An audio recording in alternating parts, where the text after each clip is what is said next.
الحمد لله رب العالمين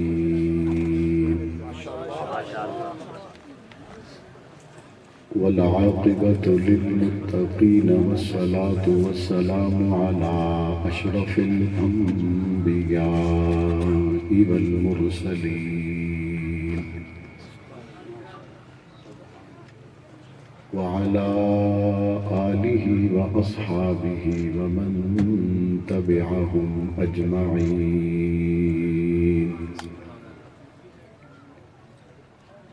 أما بعد فأعوذ بالله من الشيطان الرجيم. بسم الله الرحمن الرحيم.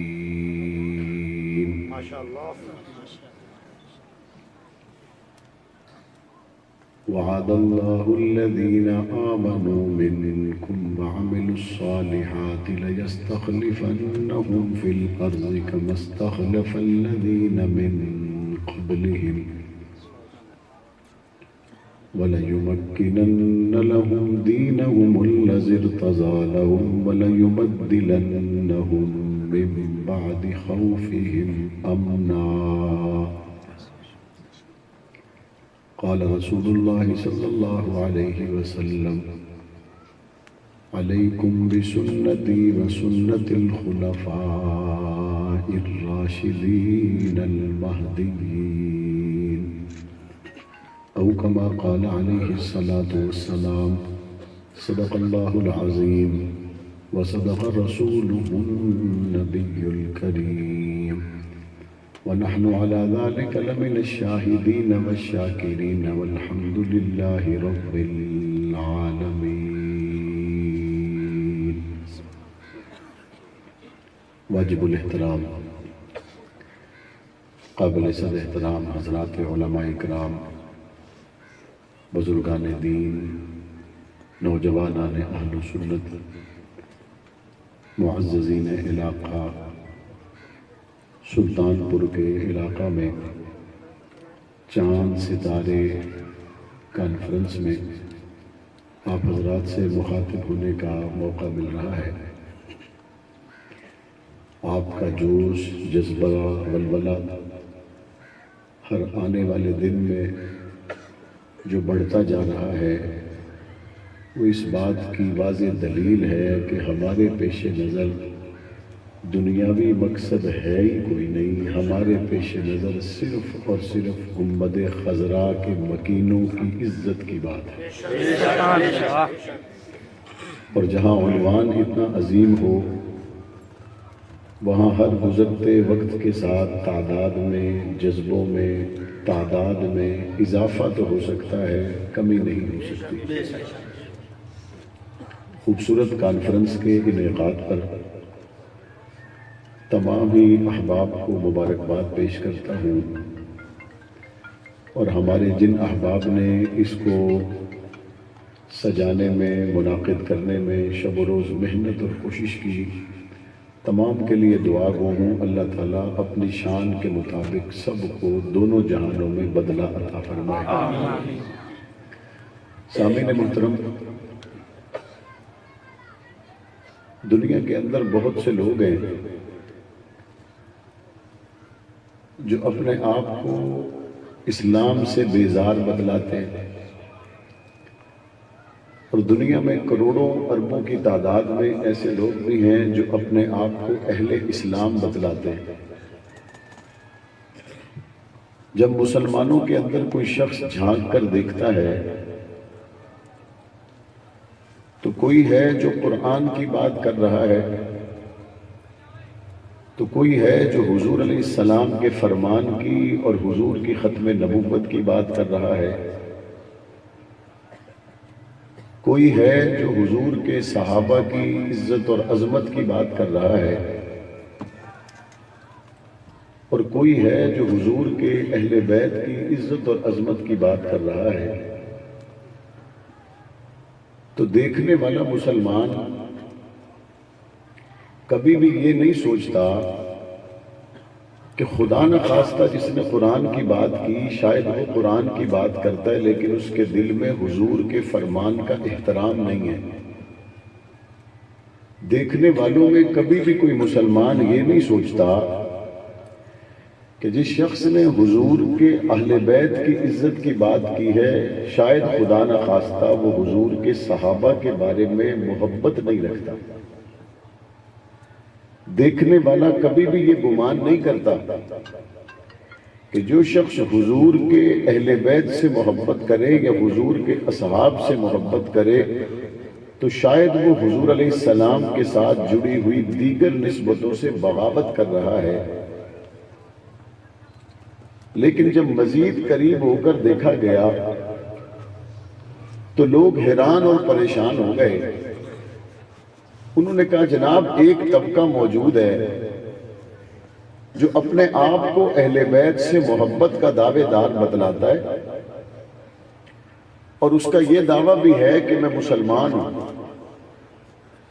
اور وہ اہل بیت کی محبت میں مرے جا رہا ہے، اہل بیت کی محبت میں دیوانہ ہے، اہل بیت کی محبت میں ہر حد سے گزر جانے کے لیے تیار ہے، لیکن وہ صحابہ کرام کو نہیں مانتا۔ میں نے کہا پہلے تو یہ بتائیں کہ اہل بیت کہتے کس کو ہے؟ پہلے تو یہ طے کرنا چاہیے کہ اہل بیت کس کو کہا جاتا ہے، اور یہ بھی طے کر لینا چاہیے کہ اصحاب کس کو کہا جاتا ہے۔ تو بڑے آسان لفظوں میں دونوں کا ترجمہ کرنے لگا ہوں۔ اصحاب کا مطلب ہے نبوت کا یارانہ اور اہل بیت کا مطلب ہے نبوت کا گھرانہ۔ آسان عام فہم تشریح یہ ہے، اہل بیت کا مطلب ہے نبی کا گھرانہ اور اصحاب کا مطلب ہے نبی کا یارانہ۔ بھئی ایسا کوئی مسلمان ہو سکتا ہے جو کہے نبی کے گھرانے کو مانتا ہوں نبی کے یارانے کو نہیں مانتا؟ ایسا کوئی دنیا میں شخص ہو ہی نہیں سکتا جو کہے کہ میں حضور کے گھرانے پہ اعتماد رکھتا ہوں، میں حضور کے یارانے پہ اعتماد نہیں رکھتا۔ اور پھر یارانہ بھی ہو، جو یارانہ بھی ہو گھرانہ بھی ہو۔ ابو بکر صدیق نبی کا یارانہ بھی ہے، لیکن ابو بکر صدیق کی بیٹی عائشہ نبوت کا گھرانہ بھی ہے۔ حضرت عمر فاروق حضور کا یارانہ بھی ہے، اور حضرت عمر فاروق کی بیٹی حضور کا گھرانہ بھی ہے۔ حضرت عثمان غنی حضور کا یارانہ بھی ہے، لیکن حضور کی دو بیٹیاں حضرت عثمان کے گھر چلی جائیں تو یہ حضور کا گھرانہ بھی ہے۔ حضرت علی المرتضیٰ یہ حضور کے بھائی بھی ہیں، حضور کا یارانہ بھی ہے، لیکن جب حضور کی بیٹی ان کے گھر میں چلی جائے تو یہ یارانہ بھی ہو گیا گھرانہ بھی ہو گیا۔ تو بھئی یہ یارانہ اور گھرانہ تو آپس میں ملا ہوا ہے، تم نے اختلاف کیوں کیا؟ تم نے دوری کیوں کی؟ کہتے نہیں جس کو آپ نے گھرانہ کہا ہم تو اس کو گھرانہ مانتے نہیں۔ میں نے کہا گھرانہ اہل بیت، اہل بیت کا آسان ترجمہ مطلب ہے گھر والے۔ گھر والے کس کو کہتے ہیں؟ پنجابی میں پوچھو گھر والے کا کی حال ہے تو خیریت بیوی کی بتلائی جاتی ہے۔ اردو میں پوچھیں گھر والوں کا کیا حال ہے تو خیریت بیوی کی بتلائی جاتی ہے۔ اہل کا مطلب والے، بیت کا مطلب گھر، اور اس کا اردو ترجمہ ہوا گھر والے۔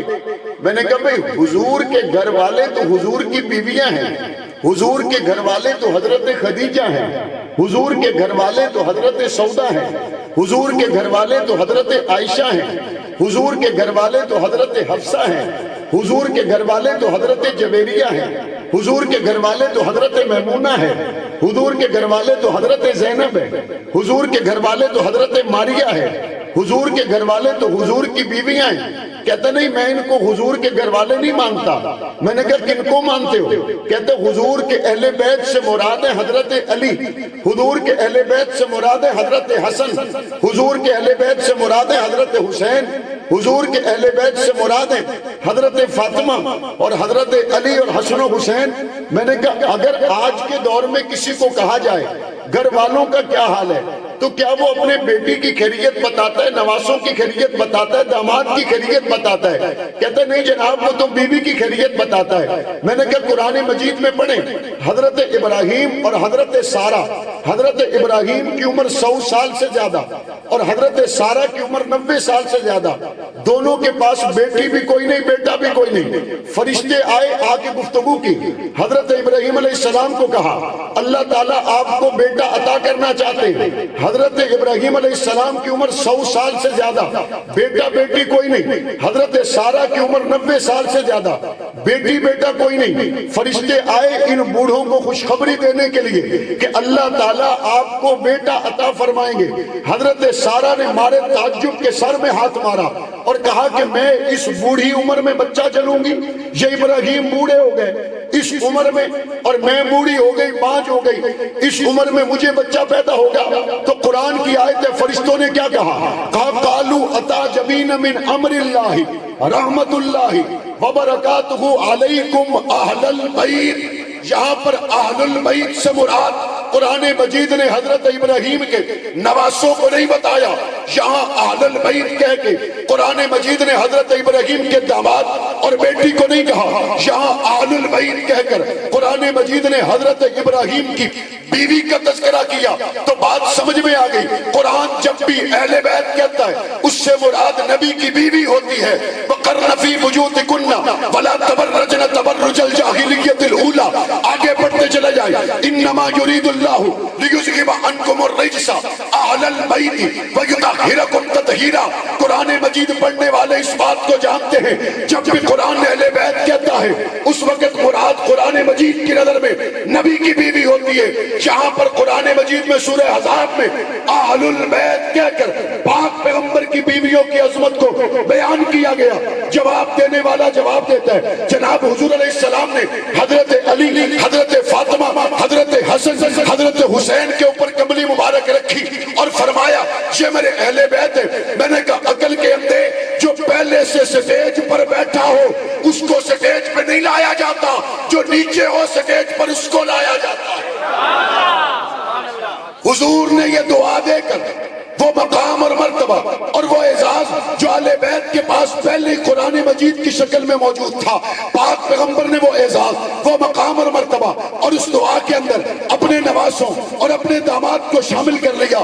پاک پیغمبر کے اہل بیت پاک پیغمبر کی بیویاں ہیں. یہ کہتے ہیں میں ماننے کے لیے تیار نہیں. میری نظر میں پاک پیغمبر کے اہل بیت وہ 5 ہیں جن کو حضور نے چادر میں چھپایا. میں نے کہا ان کو پورا مانتے ہو یا آدھا مانتے ہو؟ کہتے ہیں ان کو میں پورا مانتا ہوں. کیا کہتے ہیں ان کو کیا کہتے ہیں میں بلند آواز سے کیا کہتے ہیں ان کو میں اور بلند آواز سے اور بلند آواز سے اور بلند آواز سے کہتے ہیں ان کو میں پورا مانتا ہوں. میں نے کہا کس کو پورا مانتے ہو؟ کہتا ہے علی کو پورا مانتا ہوں. میں نے کہا علی کی بیٹیوں کو مانتے ہو؟ کہتا ہے مانتا ہوں. میں نے کہا علی کی بیویوں کو مانتے ہو؟ کہتا ہے مانتا ہوں. میں نے کہا علی کے بیٹوں کو مانتے ہو؟ کہتا ہے مانتا ہوں. میں نے کہا علی نے جہاں پہ بیٹی دی مانتے ہو؟ کہتا ہے ہاں جی کیوں نہیں مانیں گے. میں نے کہا پھر بتاؤ علی نے اپنی بیٹی ام کلثوم کا رشتہ عمر ابن خطاب کو دیا تھا یا نہیں دیا تھا؟ دیا تھا یا نہیں دیا تھا؟ حضرت علی نے اپنی بیٹی ام کلثوم کا رشتہ جناب عمر ابن خطاب کو دیا. یہ آپس میں پیار کی علامت ہے یا نہیں ہے؟ اس سے آگے چلے. حضرت علی نے اپنے بیٹوں کے نام حسن رکھے تم قوم کو بتاتے ہو, حسین رکھے قوم کو بتاتے ہو, محسن رکھے قوم کو بتاتے ہو. حضرت علی نے اپنے بیٹے کا نام عبداللہ رکھا, عبید اللہ رکھا, قوم کو بتاتے ہو. حضرت علی نے اپنے بیٹے کا نام عون رکھا, قرآن کو لوگوں کو بتاتے ہو. حضرت علی نے اپنے بیٹے کا نام یحییٰ رکھا, لوگوں کو بتاتے ہو. لیکن یہ بھی تو لوگوں کو بتاؤ حضرت علی نے اپنے ایک بیٹے کا نام ابو بکر رکھا. کیا نام رکھا؟ کیا نام رکھا؟ حضرت علی نے اپنے ایک بیٹے کا نام کیا رکھا؟ بلند آواز سے آپ کو میری بات سمجھ تو آ رہی ہے؟ آ رہی ہے سمجھ؟ حضرت علی نے اپنے ایک بیٹے کا نام کیا رکھا اور دوسرے کا نام عمر رکھا. کیا نام رکھا؟ اور تیسرے کا نام عثمان رکھا. حضرت علی کے ایک بیٹے کا نام ابو بکر, حضرت علی کے ایک بیٹے کا نام عمر, حضرت علی کے ایک بیٹے کا نام عثمان. میں نے کہا علی کے بیٹوں کو تو مانو, پورا مانو, دیانت سے مانو, شرافت سے مانو, ہر جگہ پہ کھل کے بتاؤ. عبداللہ, عبید اللہ, محسن, حسن و حسین کا ذکر کرتے ہو لیکن حد ہو گئی. ابو بکر عمر کا تذکرہ نہیں کرتے, عثمان کا تذکرہ نہیں کرتے. میں نے کہا آپ نے خود کہا حضور کی کملی میں حضرت حسن موجود ہے, ہم حضرت حسن کو مانتے. میں نے کہا بتاؤ حسن کو سارا مانتے ہو یا آدھا مانتے؟ کہتے حسن کو سارا مانتے ہیں، ہمارے ایمان کا حصہ۔ میں نے کہا پھر حسن کے بیٹوں کے نام بتاؤ۔ حسن کے بیٹوں کے نام بتانے لگا، وہاں بھی ایک بیٹے کا نام ابو بکر تھا، ایک بیٹے کا نام عمر تھا۔ حسین کے بیٹوں کے نام بتاؤ۔ حسین کے بیٹوں کے نام بتاتا ہے، ایک کا نام ابو بکر ہے، ایک کا نام عمر ہے، ایک کا نام عثمان ہے۔ میں نے کہا ربا یہ کیا ہو رہا ہے؟ جہاں پہ چچا کا نام عمر ہو تو بھتیجے کا نام بدل کے رکھا جاتا ہے، جہاں پہ جناب بھائی کے بیٹے کا نام عثمان ہو تو اپنے بیٹے کے نام بدل کے رکھا جاتا ہے۔ علی آپ کی محبت بڑی عجیب ہے، اپنے بچوں کے نام رکھا، ابو بکر عمر عثمان رکھا، پوتے کا نام رکھا ابو بکر عمر رکھا، پھر حسین کے گھر میں پوتا ہوا اس کا نام ابو بکر رکھا، پھر عمر رکھا۔ علی بار بار نام کیوں رکھتے ہو؟ علی نے کہا میں بار بار نام رکھ کر بتا رہا ہوں علی اور ابو بکر ایک ہے، جدا کوئی نہیں کر سکتا۔ نعرہ تکبیر، شان صحابہ، شان اہل بیت، شان اہل بیت، قائد محترم مولانا معاویہ اعظم صاحب۔ علی نے اپنے بیٹوں کے نام ابو بکر عمر عثمان رکھے یا نہیں رکھے؟ بولو۔ اچھا آپ میں اگر کسی کا نام ابو بکر عمر عثمان ہو تو ہاتھ کھڑا کر لیں۔ آپ کے بیٹے بھائی قریبی کسی رشتہ دار کا نام ابو بکر عمر عثمان ہو تو ہاتھ کھڑا کر لیں۔ تقریباً سارے مجمع نے کر لیا۔ 1400 سال کے بعد جس گھر میں ابو بکر عمر عثمان ہو سمجھو اس کے گھرانے کا نقشہ علی والا ہے۔ علی والا ہے یا نہیں؟ علی کے گھر میں ابو بکر نظر آئے گا، یہاں علی والے کے گھر میں بھی ابو بکر نظر آئے گا، علی کے گھر میں عثمان نظر آتا ہے، یہاں علی کے ماننے والے کے گھر میں بھی عثمان نظر آتا ہے، علی کے گھر میں عمر نظر آتے، یہاں علی کے ماننے والے کے گھر میں بھی عمر نظر آتے۔ کہتا جناب میں ان کو مانتا ہوں لیکن میں ان کو نہیں مانتا جن کو آپ مانتے ہیں۔ میں نے کہا میں تھوڑی مانتا ہوں، میں تو ان سب کو مانتا ہوں جن کو علی مانتا ہے۔ جن کو کون مانتے ہیں؟ علی نے ابو بکر کو مانا، ہم بھی مانتے نہیں مانتے؟ علی نے عمر کو مانا، ہم بھی مانتے نہیں مانتے؟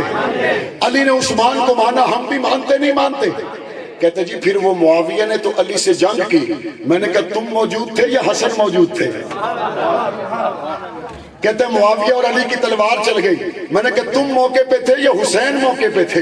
کہتے جی حسن موقع پہ تھے، حسین موقع پہ تھے۔ میں نے کہا تلوار چلی تو پھر؟ کہتے پھر قتل ہو گئے۔ میں نے کہا پھر؟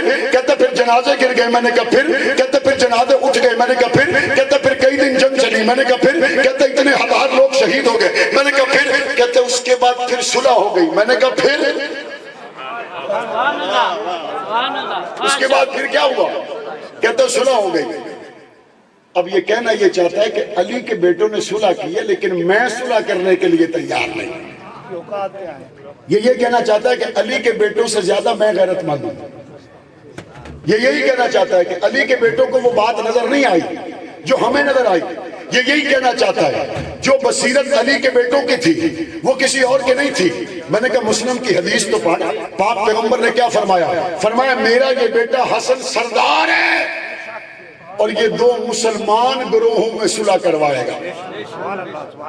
علی کی طرف جو ہیں وہ بھی مسلمان ہیں، معاویہ کی طرف جو ہیں وہ بھی مسلمان ہیں۔ کہتے ہیں وہ پھر لڑائی ہو گئی۔ میں نے پھر وہیں سے شروع کیا۔ میں نے کہا پھر؟ کہتے پھر قتل ہو گئے۔ میں نے کہا پھر؟ کہتے پھر جنازے ہو گئے۔ میں نے کہا پھر؟ کہتے پھر لڑائی ہوتی رہی۔ میں نے کہا پھر ڈلا جموں کر کے آخر پھر صلح ہو گئی۔ پھر کیا کہتے ہیں؟ ہم تو علی کے لالوں کو بھی یوں مانتے ہیں، جس حسن و حسین نے ابو بکر و عمر عثمان و علی معاویہ کو مانا اس کو ہم بھی مانتے ہیں۔ جس حسن و حسین نے یزید کو نہیں مانا ہم بھی اس کی وکالت کے لیے تیار ہیں، ہم بھی اس کی وکالت کے لیے تیار نہیں ہیں۔ اب یہ کیا کہتا ہے؟ کہتا ہے نہیں یہ بات آپ نے کر دی لیکن ویسے سچی بات یہ ہے کہ اہل بیت کو ہم ہی مانتے ہیں۔ میں نے کہا کتنا مانتے ہو؟ کتنا مانتے ہو؟ کہتے بالکل مانتے۔ میں نے کہا علی کی بیویوں کے نام آتے؟ کہتا ہاں جی آتے۔ میں نے کہا ذرا سنانا شروع کرو۔ کوئی شک نہیں حضرت فاطمہ میرے ایمان کا حصہ، کوئی شک نہیں حضرت امامہ کی بات کرے گا، کوئی شک نہیں حضرت اسما کی بات کرے گا۔ جب حضرت اسما پہ پہنچا، یہ اسما کون ہے؟ کہتا جی علی کی بیگم ہے۔ میں نے کہا یہ اسما سے حضرت علی کے کوئی بچے بھی پیدا ہوئے؟ کہتا ہاں پیدا ہوئے۔ میں نے کہا بتاؤ اسما سے جو علی کے بچے پیدا ہوئے ان کے نام کیا ہیں؟ کہتا ایک ہے ان میں عون بن علی، دوسرا ان میں ہے یحییٰ بن علی۔ میں نے کہا یہ کون ہے؟ کہتا علی کے بیٹے۔ میں نے کہا کس کے پیٹ سے پیدا ہوئے؟ کہتا جناب یہ اسما بنت امیس کے پیٹ سے پیدا ہوئے۔ میں نے کہا ذرا بتاؤ تو صحیح، علی کے نکاح میں آنے سے پہلے یہ اسما کس کے نکاح میں تھی؟ یہ اسما کس کے نکاح میں تھی؟ زہر کا پیالہ پیے گا لیکن یہ نہیں بتائے گا، کیوں؟ کیونکہ علی کے نکاح میں آنے سے پہلے اسما بنت امیس حضرت ابو بکر صدیق کے نکاح میں تھی۔ کس کے نکاح میں تھی؟ اور حضرت ابو بکر صدیق کے نکاح میں آنے سے پہلے یہی اسما حضرت علی کے بھائی جعفر کے نکاح میں تھی۔ کس کے نکاح میں تھی؟ اور حضرت جعفر شہید ہو گئے، اسما بیوہ ہو گئی۔ حضرت علی نے اپنی بھابی اسما کا نکاح کس سے کروایا؟ ابو بکر رضی اللہ عنہ، ابو بکر رضی اللہ عنہ۔ یہ پچھلے بندے ہاں میری گل نہیں سمجھ آنی پئی ہے جی بول سو تو ماں پتہ چل سی۔ کس سے نکاح پڑھوایا انہوں نے؟ حضرت علی نے اپنی بھابی کا نکاح کس سے پڑھوایا؟ بلند آواز سے ہاتھ کھڑا کر کے بتائیں کس سے پڑھایا؟ کس سے پڑھایا؟ اور حضرت ابو بکر سے اس اسما کا ایک بیٹا بھی پیدا ہوا، اس کا نام تھا محمد بن ابو بکر۔ اور یہ وہی اسما ہیں، یہ جو الزام لگتے ہیں نا کہ جی بی بی فاطمہ حضرت ابو بکر سے ناراض رہی، ہر کتاب میں دیکھو، یہاں والی میں دیکھو وہاں والی میں دیکھو، ہر کتاب بتائے گی حضرت اسما کی دوائی دارو دیکھ بھال کا انتظام کرنے والی ابو بکر کی بیوی اسما تھی۔ اور حضرت فاطمہ حضور کے جانے کے بعد ایک مرتبہ مسکرائی ہے، اور وہ ایک موقع کون سا تھا؟ یہ ایک موقع سلطان پور کے لوگوں وہ تھا جب حضرت فاطمہ نے حضرت اسما سے کہا اسما کیا میرا جنازہ اسی طرح اٹھاؤ گے جس طرح عرب کی عام عورتوں کا جنازہ اٹھایا جاتا ہے؟ حضرت اسما نے کہا میں نے حبشہ میں عورتوں کا جنازہ اٹھانے کا ایک طریقہ دیکھا ہے، اگر آپ مجھے اجازت دیں تو میں وہ طریقہ آپ کو بنا کے دکھاؤں؟ تو حضرت فاطمہ نے فرمایا بتاؤ اسما وہ کیا طریقہ ہے؟ حضرت اسما نے ایک چارپائی کو لیا، اس چارپائی کے اوپر کمان نما جو کھجور کی شاخیں تھی ان کو رکھا اور اس کے اوپر کپڑا دیا۔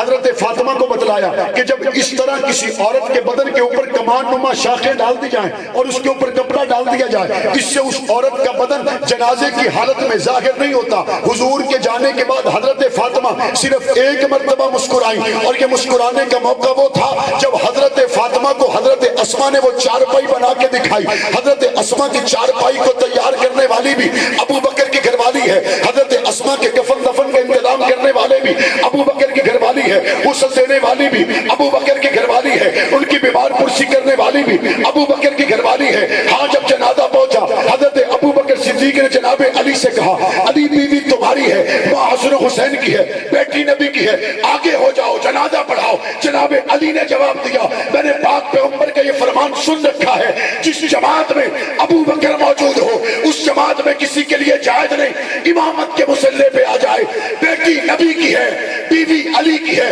ماں حسن حسین کی ہے، لیکن اگر کوئی جنازہ پڑھائے گا تو ابو بکر پڑھائے گا۔ صداقت صدیق اکبر، صداقت صدیق اکبر، خلیفہ خلافت سیدنا صدیق اکبر۔ حضرت علی کا جنازہ حضرت فاطمہ کا جنازہ حضرت ابو بکر نے پڑھایا یا نہیں پڑھایا؟ پڑھایا یا نہیں پڑھایا؟ تیمارداری کرنے والی ابو بکر کی بیوی، تدفین کے لیے کفن پہنانے کے لیے ابو بکر کی بیوی، اور ابو بکر فوت ہو گئے، اسما پھر بیوہ ہو گئی۔ اب چھوٹا سا ابو بکر کا بیٹا جس کا نام ہے محمد بن ابو بکر، اور اسی اسما کا نکاح پھر کس سے ہوا؟ کس سے ہوا؟ کس سے ہوا؟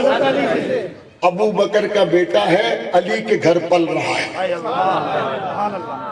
بیٹا ابو بکر کا ہے، تربیت علی کے گھر میں ہو رہی ہے، بیٹا ابو بکر کا ہے، کھیلتا علی کے بیٹوں کے ساتھ ہے، بیٹا ابو بکر کا ہے، جس تھالی میں حسن کھاتا ہے اسی میں ابو بکر کا بیٹا کھا رہا ہے، جس تھالی میں حسین کھاتا ہے اسی پلیٹ میں یہ محمد بن ابو بکر کھاتا ہے۔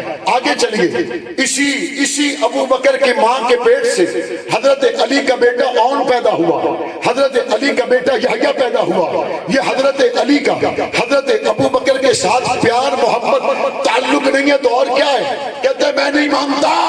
میں نے کہا تیرے نہ ماننے کی وجہ ہے کیا؟ بات کھول تو صحیح، بتا تو صحیح۔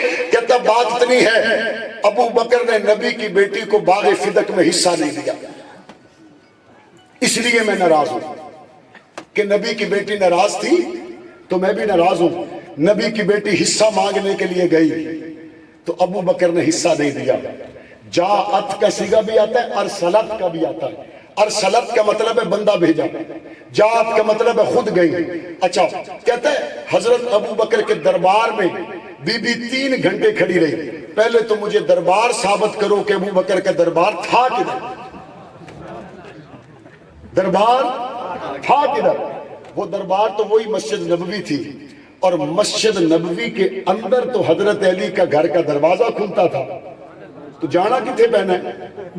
وہاں کو بندہ آ کے تسی پنڈال میں جاؤ تو پنڈال واسطے وہاں لب ٹھٹو کراس کرنا پیسی؟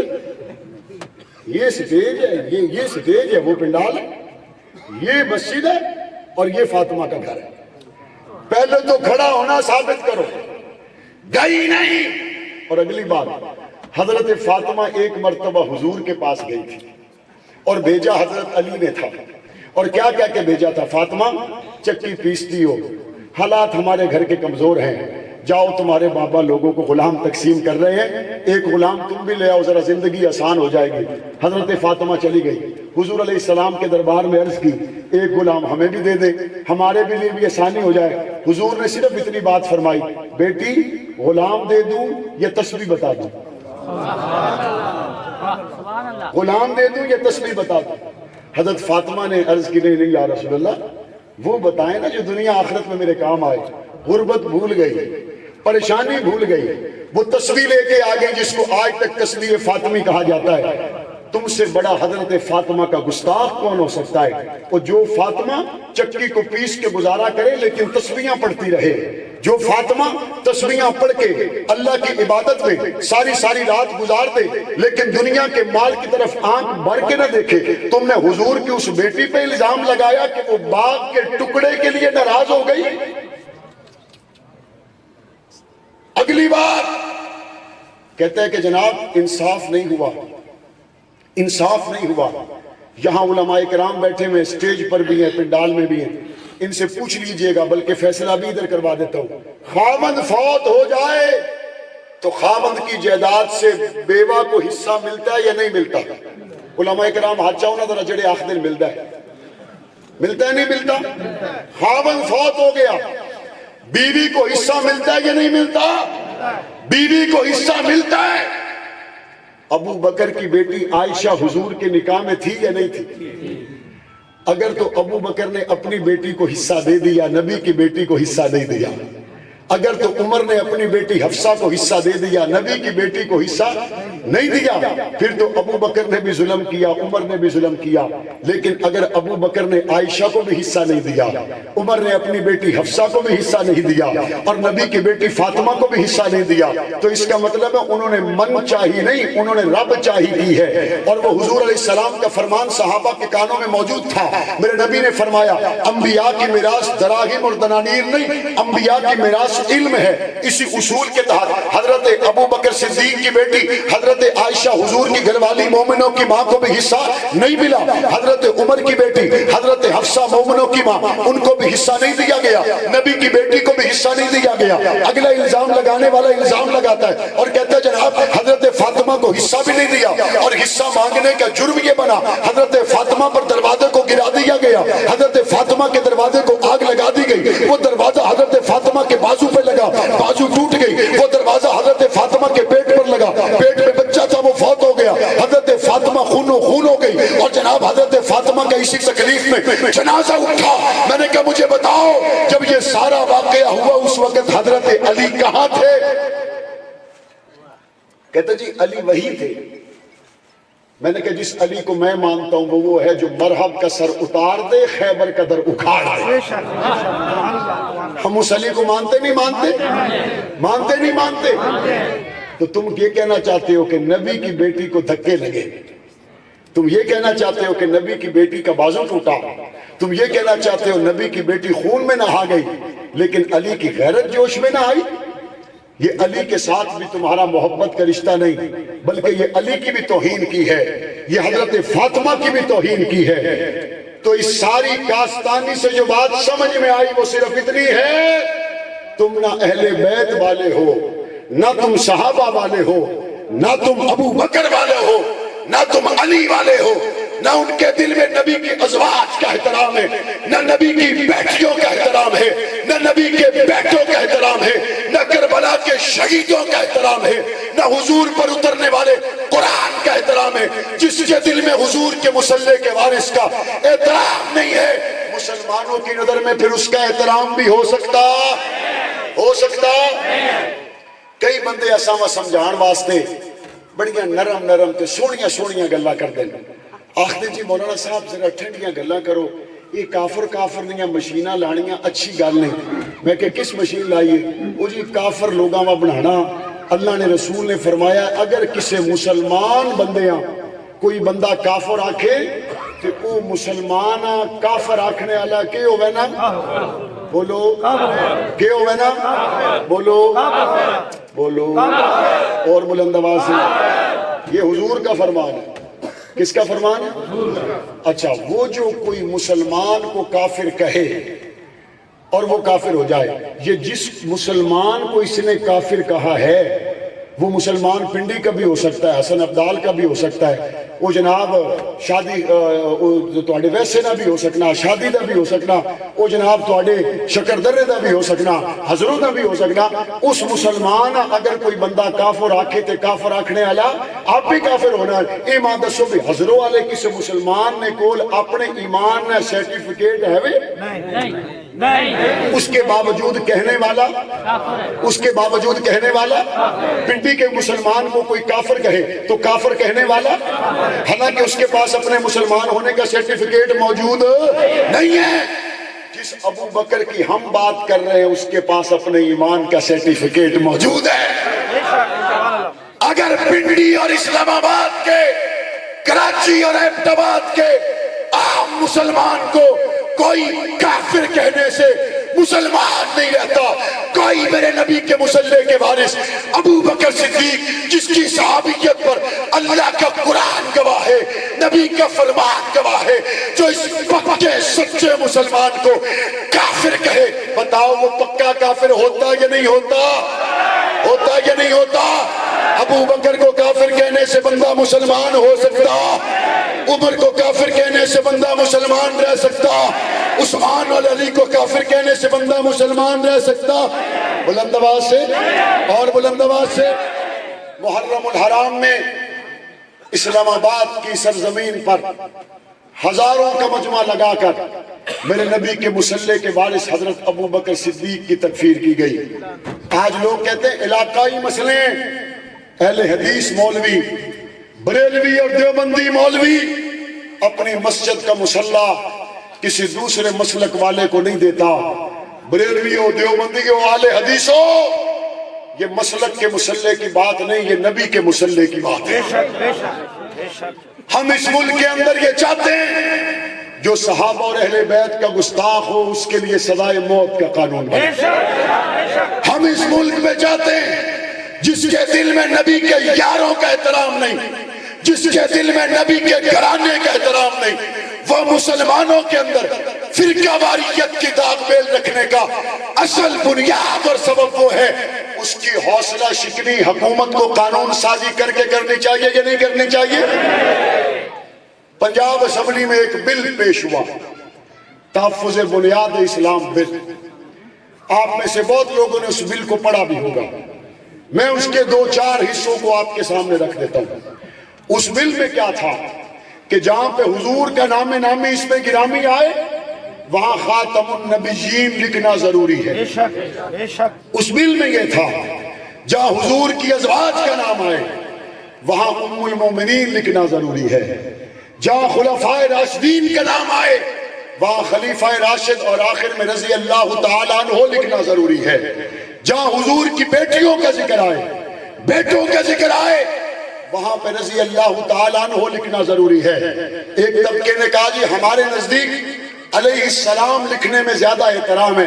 ہم نے کہا ہمارا دل کھلا ہے تمام صحابہ تمام اہل بیت کے ساتھ، جو رضی اللہ لکھنا چاہے جو علیہ السلام لکھنا چاہے ہمیں اعتراض نہیں۔ اور ایک طبقے نے کہا جناب یہاں پہ بل میں لکھا گیا کہ حضور کی بیٹیاں 4 ہیں، ہم حضور کی ایک بیٹی کو مانتے ہیں 3 بیٹیوں کو نہیں مانتے۔ اور اس نے کہا ہم صحابہ اکرام کے ساتھ رضی اللہ لکھنے کے لیے تیار نہیں۔ صحابہ کو رضی اللہ کہنے کا فیصلہ کلام اللہ کرے گا، کوئی لعنت اللہ نہیں کر سکتا۔ کہتے جناب ہم حضور کے صحابہ کے ساتھ رضی اللہ لگانے کے لیے تیار نہیں، کہتے ہم حضور کی 3 بیٹیوں کو ماننے کے لیے تیار نہیں، کہتے ہم فلاں فلاں صحابی کو احترام کرنے کے لیے تیار نہیں۔ نصیب اپنا اپنا، اگر تو ان کے احترام کے لیے تیار نہیں ہے تو پھر پاکستان کے مسلمان ایسے شخص کو مسلمان ماننے کے لیے تیار ہے؟ تیار ہے؟ مجھے پنجاب اسمبلی کے ممبران ملے، انہوں نے کہا مولانا پہلے پتہ نہیں تھا، اب پتہ چلا ہے کہ مولانا اعظم طارق ٹھیک کہتے تھے۔ مجھے وہاں بعض ایسے اسمبلی کے ممبران ملے جن کی داڑیاں سفید ہو گئی، انہوں نے کہا ہمیں پتہ ہی نہیں تھا کہ اس ملک کے اندر ایسا بدبخت طبقہ موجود ہے جو حضور کی بیٹیوں کو نہیں مانتا، حضور کی ازواج کا احترام نہیں کرتا، حضور کے اصحاب کا احترام نہیں کرتا۔ جب انہوں نے یہ بات کہی میں نے ان سے کہا اچھا مجھے ذرا یہ تو بتاؤ جو حضور کے صحابہ، حضور کے اہل بیت، حضور کے ازواج اور جو لاہور میں کی جانے والی پریس کانفرنس ہے ان کے اندر جو خیالات انہوں نے بیان کیے جس کے یہ طریقے ہوں اس کے بارے میں تم کیا کہتے ہو؟ انہوں نے مجھے وہی لفظ دہرایا جو جنگ کی سرزمین پہ حق نواز کہا کرتے تھے۔ انہوں نے مجھے وہی کہا جو اسحاق القاسمی، علامہ ضیاء الرحمن فاروقی اور علامہ اعظم طارق کہا کرتے تھے۔ اور اس کے بعد پھر عَسَىٰ أَن تَكْرَهُوا شَيْئًا وَهُوَ خَيْرٌ لَكُمْ، بہت سی مرتبہ برے سے اللہ اچھا پیدا کر دیتے ہیں۔ اللہ نے اس برائی سے جو اچھائی پیدا کی، آپ نے دیکھا بریلوی دیوبندی اہل حدیث مفتی منیب الرحمان ہو یا ساجد میر ہو یا مولانا تقی عثمانی ہو، ڈاکٹر عادل ہو، مولانا مظفر حسین شاہ ہو، علامہ غازی اورنگزیب فاروقی ہو، مولانا احمد لدھیانوی ہو یا مولانا حنیف جالندری ہو، تمام مسالک کے اکابر علماء کرام نے مل کر ایک بات کی تھی، ہم صدیق اکبر کی عزت کے تحفظ کے لیے ایک ہے۔ دنیا نے کہا یہ ایک کیسے ہو گئے؟ میں نے کہا 1400 سال پہلے دیکھو، نبی کے بعد ابو بکر مسلح پہ آئے، سب صحابہ ایک تھے ابو بکر کے پیچھے، 1400 سال کے بعد بھی صحابہ کے ماننے والے ابو بکر کے پیچھے ایک ہے یا نہیں ہے؟ ایک ہے یا نہیں ہے؟ اور انشاءاللہ وقت آنے والا ہے، وقت آنے والا ہے صحابہ کی عزت کا قانون بن کر رہے گا انشاءاللہ، اہل بیت کی عزت کا قانون بن کر رہے گا انشاءاللہ، حضور کی ختم نبوت پہ پہرا دینے والوں، اصحاب و ازواج ہو، حضور کے اہل بیت کی ناموس پہ پہرا دینے والوں، آپ کی قربانیاں، آپ کی محنتیں رائے گاہ نہیں جائیں گی۔ میرے والد صاحب کہا کرتے تھے جیل سے آگے جیل کوئی نہیں، موت سے آگے موت کوئی نہیں۔ ہمارے جنگ کی دھرتی کا ایک بوڑھا تشریف رکھے سن کر جائے، جس کی عمر 20 سال سے 27 سال کے درمیان ہے، وہ ہاتھ کھڑا کرے۔ 20 سے 27 سال کے درمیان ہاتھ کھڑا رکھنا اور صدیق اکبر کے غلام کی بات سننا۔ میرے جنگ کی دھرتی کا بوڑھا 28 سال 6 مہینے کے بعد رہا ہو کر آیا۔ آپ کے پیدا ہونے سے بھی پہلے جب میں اس سے ملا، اس کی کمر جھک چکی تھی، اس کی داڑھی سفید تھی، اس کا بدن کمزور تھا۔ میں نے کہا کیسی گزری؟ اس نے کہا دنیا کی تاریخ میں مجھ سے لمبا قیدی کوئی نہیں۔ میں نے کہا تیرے جذبات کیا ہیں؟ اس نے کہا صحابہ کے لیے کاٹی ہے، پرواہ کوئی نہیں۔ کس کے لیے کاٹی ہے؟ کس کے لیے کاٹی ہے؟ ہم تک دین پہنچانے والے کون ہیں؟ ہمیں ایمان دینے والے کون ہیں؟ قرآن پہنچانے والے کون ہیں؟ نبی کو دیکھنے والے کون ہیں؟ دیکھ کر ہمیں بتانے والے کون ہیں؟ تلواریں نبی کے ساتھ اٹھانے والے کون ہیں؟ زخم سینے پہ لینے والے کون ہیں؟ بچے قربان کرنے والے کون ہیں؟ مال لٹانے والے کون ہیں؟ جان قربان کرنے والے کون ہیں؟ وطن چھوڑنے والے کون ہیں؟ گھر چھوڑنے والے کون ہیں؟ اول امت کون ہے؟ صدیق کے پیچھے کھڑے ہوئے کون ہیں؟ عمر عثمان کو امام ماننے والے کون ہیں؟ نبی کا یارانہ کون ہے؟ نبی کا گھرانہ کون ہے؟ وہ دیوانے محمد کے، ہم دیوانے صحابہ کے، وہ غلام محمد کے، ہم غلام صحابہ کے. اسی لیے ایک ہی ورد ہے، صحابہ صحابہ صحابہ صحابہ صحابہ صحابہ صحابہ صحابہ صحابہ صحابہ صحابہ صحابہ صحابہ صحابہ صحابہ گئی اب مائک جی